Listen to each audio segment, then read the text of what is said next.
Hello and welcome to Wayside Chapel's online sermons. My name is Kyle Orr. I'm the senior pastor here at Wayside Chapel. If you'd like to come and join us in person, you can join us at 518 North College Road in Mason, Michigan. We have Sunday school that starts at 10 a.m. and our regular Sunday morning service is at 11 a.m. Hope to see you here. I don't know why this is on my mind, but I got to say it. I don't even know how this is going to tie in. My son, where is he? The hand up from the pew. I'm here. In September, he reminded me when it happened. We were playing disc golf, and he threw his disc into the weeds, and it was a tree and a bunch of thorns, and he got in there to throw. He knew where he needed to throw, and he threw, and when he did, he whacked his hand right on a dried out thicket or thorn or whatever it was. And he kind of went like that, Didn't pay much attention to it after that.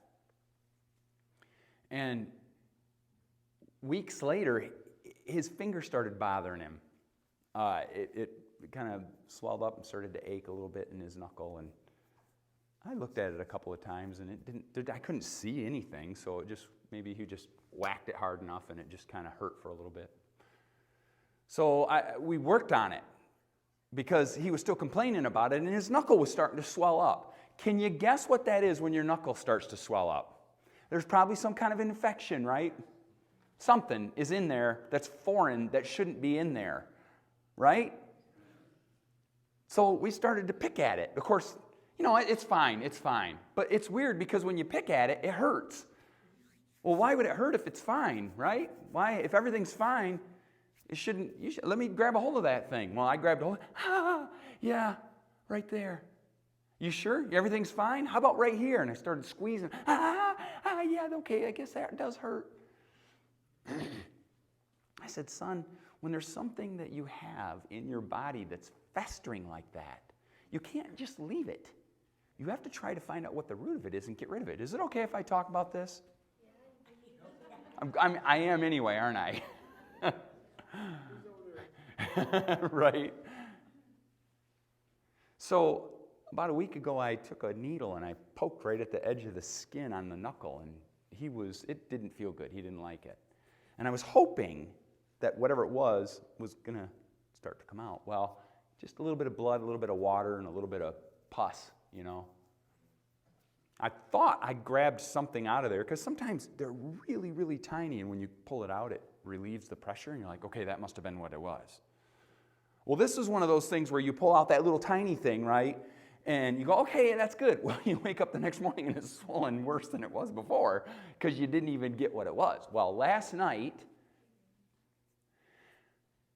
he lost a tooth, which I don't know if I'm supposed to say that either. He pulled it out, it was ready. And I said, yep, and we need to get that finger taken care of too. I didn't know that they were working on this. I was working on something else. My wife brought my son down to the kitchen table and got under the light and took a little tool, and it's got like a little circle on it, and you push on it and it'll pop things out of your skin and all that stuff, like a blemish tool. And she put it right down on that knuckle and pushed, and that thorn came right up out of his skin. I'm like, you know how you'll know when it's healed and when you've got it all? If you wait the next day and the swelling starts to go down and the finger starts to feel a little better. If it doesn't go down, it's not going to feel any better. If it doesn't go down, there's probably something still in there festering and working on you. Luke 15. What? Wait a minute. What's going on with the thorn story? Luke 15.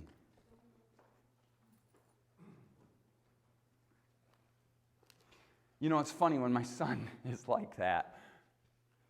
It's good. He'll walk away. Come back here. Do you remember saying that as a parent? Come back here. They think everything is solved and they're walking off, right? Come back here. Let me see this thing. Right? Come back here. And of course they, okay, here you go, Luke 15. Verse 11. Sometimes coming back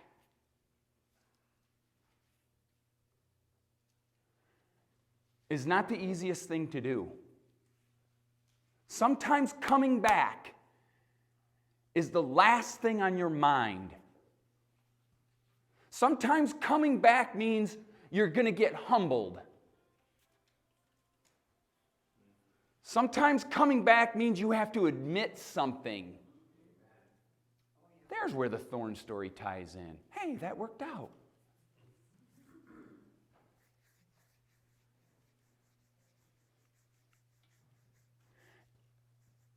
Why is it that there's so many times where we just want to live our life whatever way we want to live it, and we don't want people to interfere with us? We don't want them to tell us that there's a thorn in our knuckle that's going to make our knuckle sore. We try to ignore it. Now, he's 10. When I was 10, I did all kinds of crazy things and wiped out on my bicycle and had stones coming out of my arm because of a road rash and all kinds of stuff. And I just, leave me alone. Let me do my thing. I'm enjoying my life. Let me do my thing.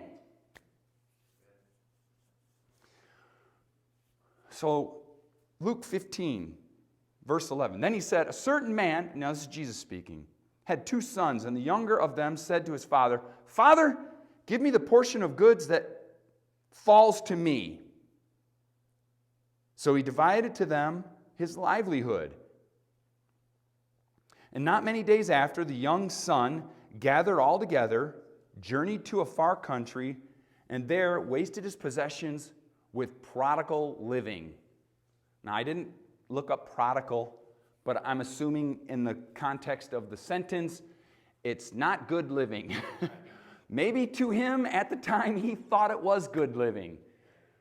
A lot of times when you have a thorn in your knuckle, you still think that you have a good life and that you're enjoying everything that you're doing, not realizing that there's something underneath that's festering and building up in you.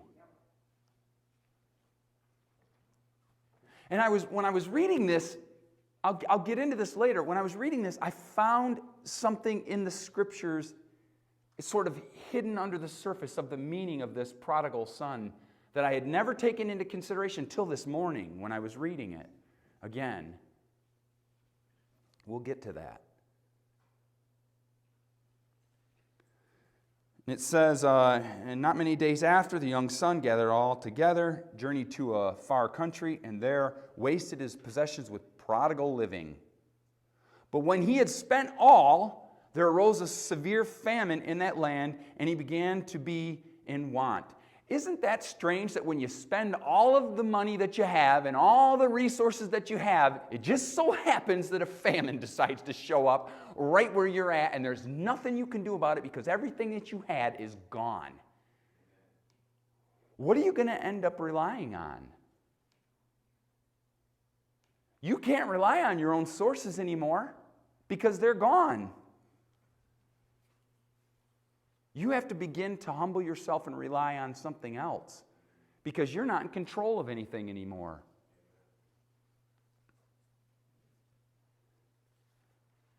Then he went, in verse 15, then he went and joined himself to a citizen of that country, and he sent him into his field to feed swine. Where did he go? Who was taking care of him? Somebody foreign. He was living a life inside of foreign situations because he wasn't with his father anymore. I think you get the idea, don't you? He wasn't living with his father anymore, who would guard him, protect him, supply him, love him, give him whatever it was that he needed. But he wasn't with his father anymore. He was somewhere else. He had wandered out. He wanted to take the things that he had into his own hands and make his own life.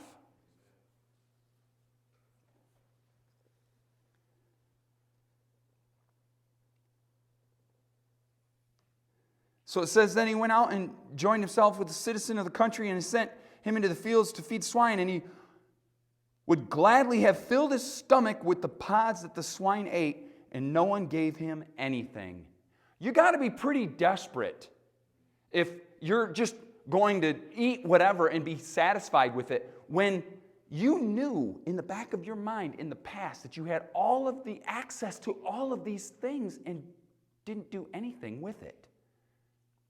Now you're sitting with somebody that's foreign. You're doing foreign things. You're not living right. You're substituting all these things of goodness and righteousness and the law. You're substituting all of those good things because you want to have your own way. Right? I get it. I mean, I know everybody in here never were children where you just did whatever you wanted and you got in trouble. I know nobody in here ever did that. I mean, who would that be, right? We've all been perfect people. I don't know why we're having church then, but we're all good people, right? Always did everything good.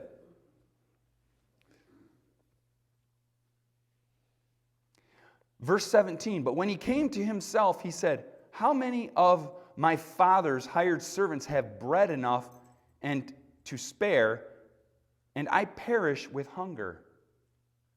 I will rise and go to my father, and will say to him, Father, I have sinned against heaven and before you, and I am no longer worthy to be called your son. Make me like one of your hired servants. And he arose and came to his father. 20. Would you do that? Would your pride get to you and you say, I don't care if I die in this situation, I am not going back to where I was? Because I would have to swallow my pride and confess what I've done and change everything about my life. I don't want to do that. I have a little bit of self-dignity here, you know. Why would I do that? But when you're desperate and you're starving and your stomach's empty and you realize the mistakes you've made, swallowing that pride is shown when you're swallowing the pods that the pigs wouldn't eat. That's what it's like. It's like you're eating it. But there's a lesson to be learned in that, and it's not an easy lesson. It's telling you inside your heart, come back. Come back to what? Come back to the place that you were called to in the first place. Come back to the place where there was plenty. Come back to the place where you were blessed. Come back to the place where everything you could have ever needed or wanted was already there in front of you. Come back. Come back. This thorn hurts in my finger. I don't want to tell anybody because they're going to say, come back here. Let's solve this. Let's work this thing out. Get it? Let's work this thorn out. What do you got against it?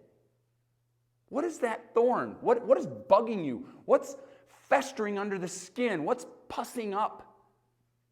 What's causing you to have a sickness?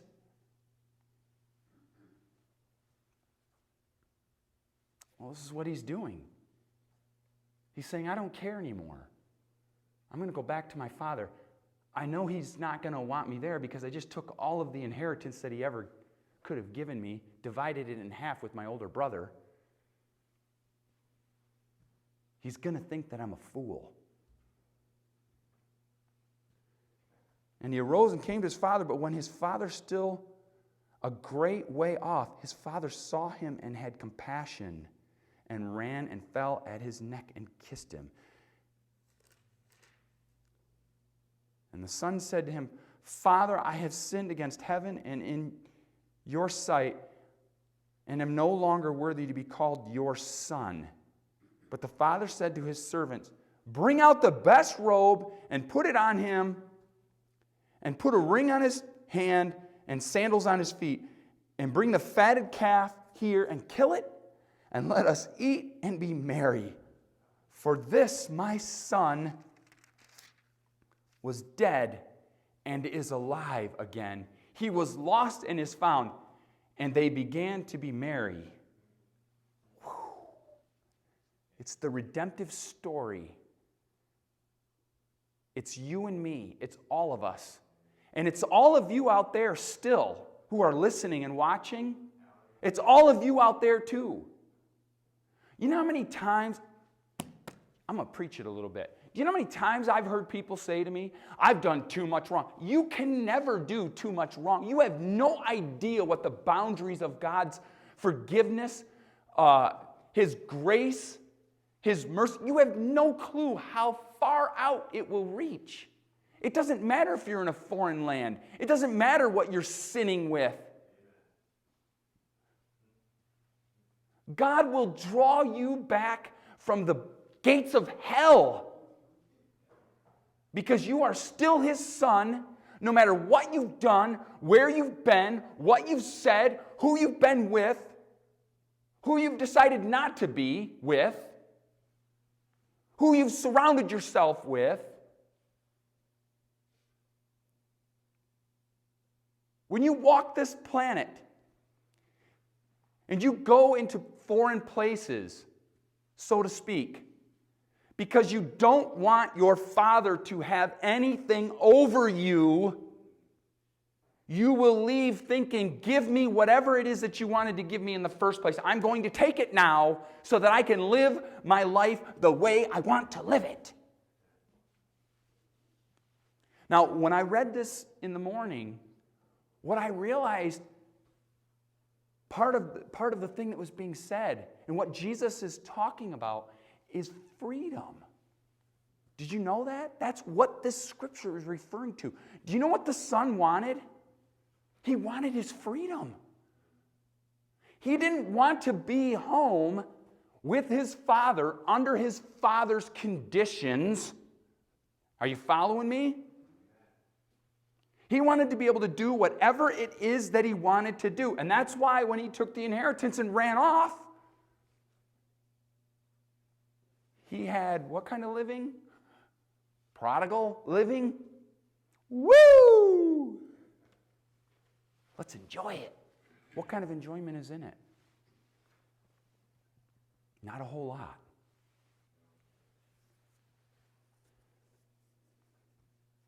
Not a whole lot. Verse 25. Now his older son was in the field, and as he came and drew near to the house, he heard music and dancing. So he called one of the servants and asked what these things meant.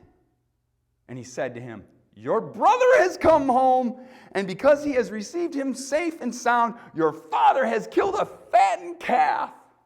Isn't that great? That's not in the scriptures, obviously. Isn't that great? Are you kidding me? That idiot is home?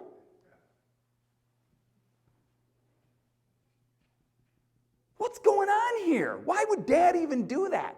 Why would Dad give half of his things away to his idiot son to go running off and then turn around and cheer when his son comes back because now he's found? Woohoo!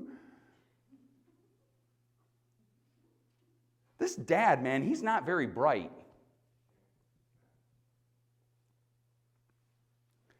28. But he was angry and would not go in. Therefore his father came out and pleaded with him.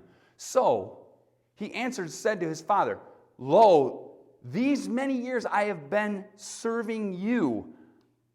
I never transgressed your commandment to anything, and yet you never gave me a young goat that I might make merry with my friends. But as soon as this idiot son of yours came, he has devoured your livelihood with harlots. Maybe that's what that prodigal means, harlots. He was with harlots, right? That's just the beginning of it.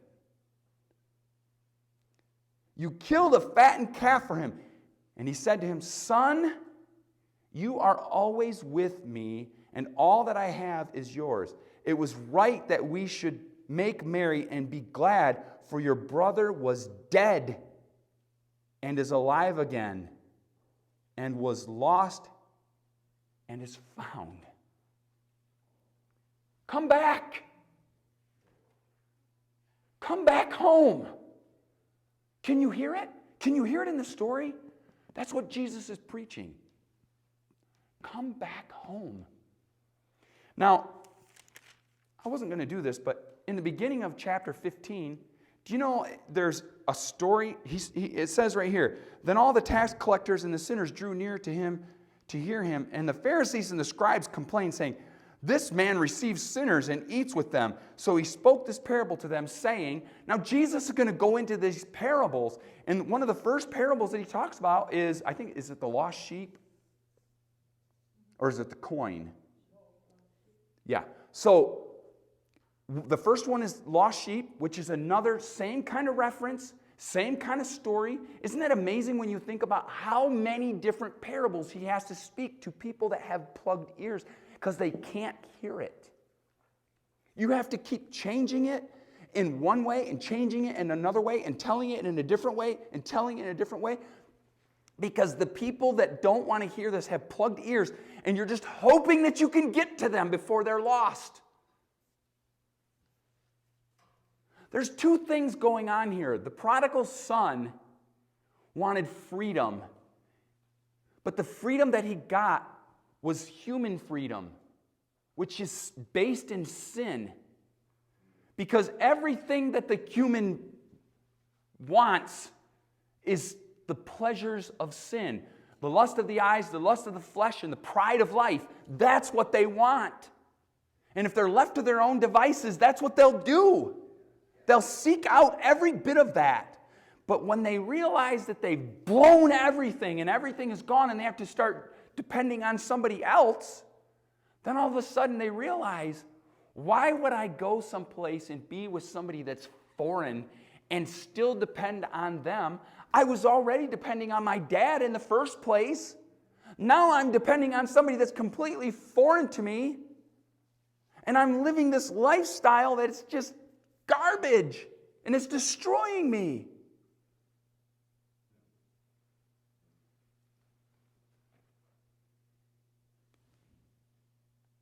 What is freedom worth? What kind of freedom are we talking about? You know, I've thought this for a long time as a parent, and I'm sure if you're parents, you understand what I'm getting at. A lot of times, the healthiest thing we can do for our kids is boundaries, because it helps them understand who they are inside of those things. And when our boundaries are porous, meaning there's gates and openings and places that they can run out and investigate and do these kinds of things, a lot of times they get lost. And they think everything is open. And before you know it, they're 25 years old, they're 30 years old, they've been married, divorced, they've had all kinds of struggles, they have children from different families, they're drinking, they're trying to suppress everything because they've made so many mistakes, they don't know what to do anymore. There's nothing that will cure whatever it is that they're trying to do. There's nothing that will cure it.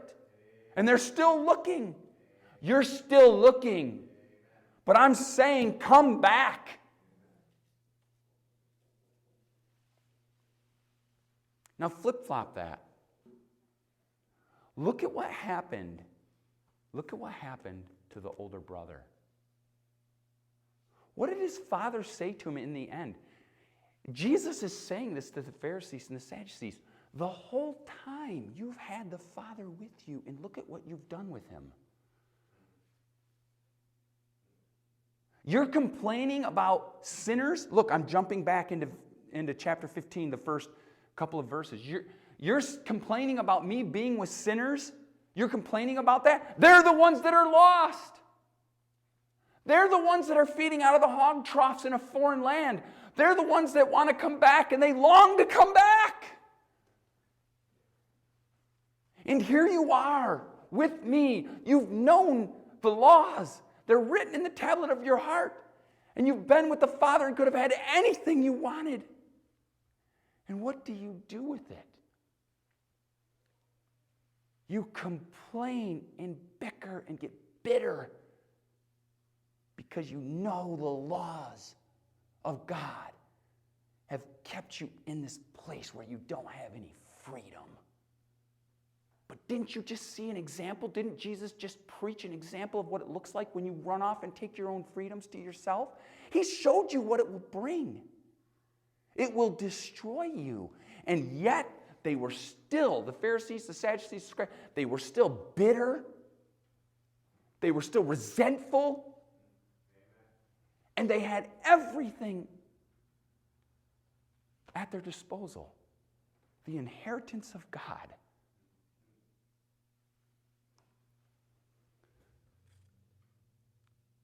I have a whole nother verse in here that I was going to do. I have 2 more verses that I was going to do. God just said, nope, you don't need that. The story is powerful enough as it is. Come back. Come back. You have not sinned far enough. You've never done enough that you can't come back. It doesn't matter what's happened. It doesn't matter what you can dialogue in your brain and go back to the things, the lists of all the things that you failed at. It doesn't even matter. All of us have lists of failures. And I'm not talking about failures where you did everything you could and you're such a good little boy or girl and things fell apart. I'm not talking about those failures. I'm talking about failures where you chose to sin instead of follow after the Lord. That's what I'm talking about. None of us have ever escaped it.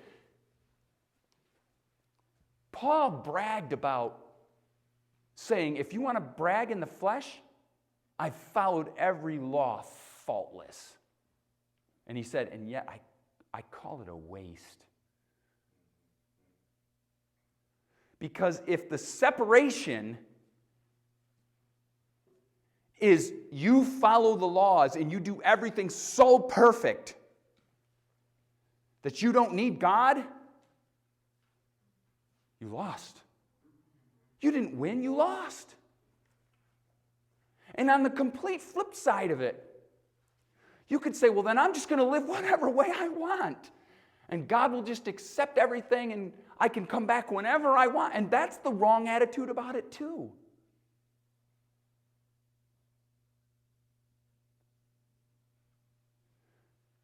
No matter what side of that coin you are on, I'm telling you, come back to the Lord.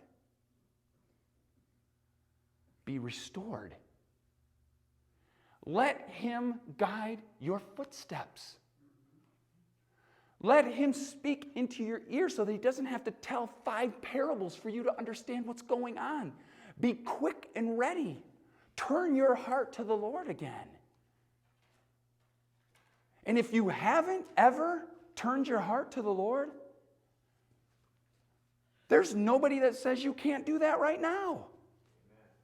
There's nobody that says you can't do that right now.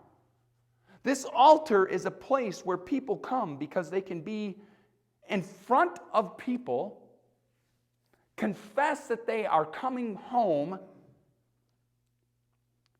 and that they want to give their heart to the Lord. That's why I point up here, because this is where a lot of things happen. I remember when I was sitting where you're at, and I came right here and put my knees on the ground on this little step right here on a Wednesday night and gave my heart to the Lord. I had no idea I wasn't even living for the Lord. I didn't even know what it was. But the Lord pricked my heart and told me what was going on and said, you can be a part of this. You can have the inheritance of the Father, me. You can have it. I'm giving it to you for free. Was there a price that was paid? There sure was. I didn't have to pay it. Jesus paid it for me. All the way from His birth